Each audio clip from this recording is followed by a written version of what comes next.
Les arbres respirent et renvoient l'eau du sol en brume légère dans l'atmosphère. Ils forment un manteau qui atténue la violence des pluies. Ils apportent l'humidité nécessaire à toute vie.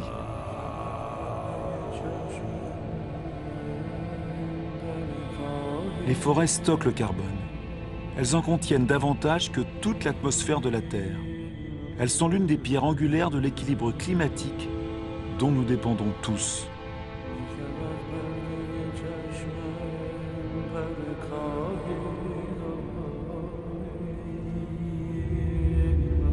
Les arbres des forêts primaires abritent les 3/4 de la biodiversité de la planète, c'est-à-dire de tout ce qui vit sur Terre.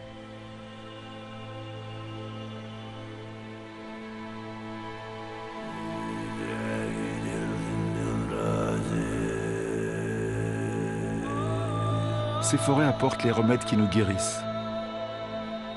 Les substances que secrètent ces plantes, notre corps peut les reconnaître. Nos cellules parlent le même langage.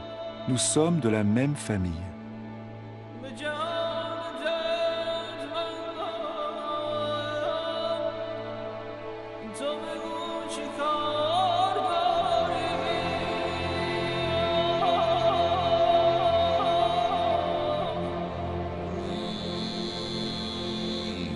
Mais en à peine 40 ans, la plus grande forêt de la planète, l'Amazonie, a perdu 1/5 de sa surface.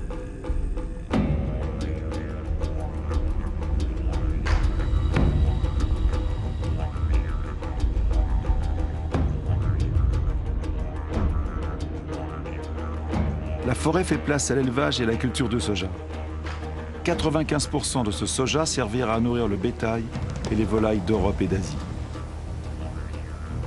Et voilà comment on transforme une forêt en viande.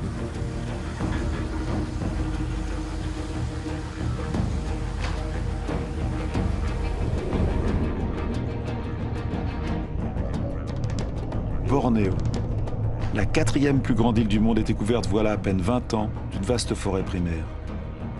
Au rythme de la déforestation actuelle, elle risque de disparaître totalement avant 10 ans.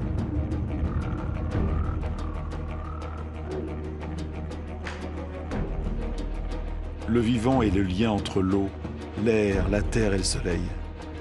À Bornéo, c'est ce lien qui se brise dans ce qui fut l'un des plus grands réservoirs de la biodiversité sur Terre.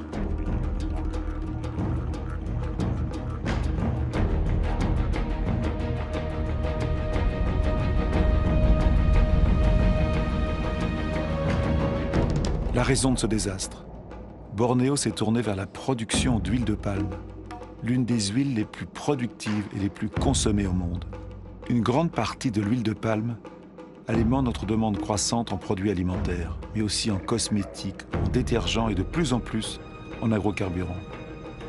La diversité de la forêt a fait place à une seule espèce, le palmier à huile. Pour la population locale, c'est une source d'emploi. C'est de l'industrie agricole.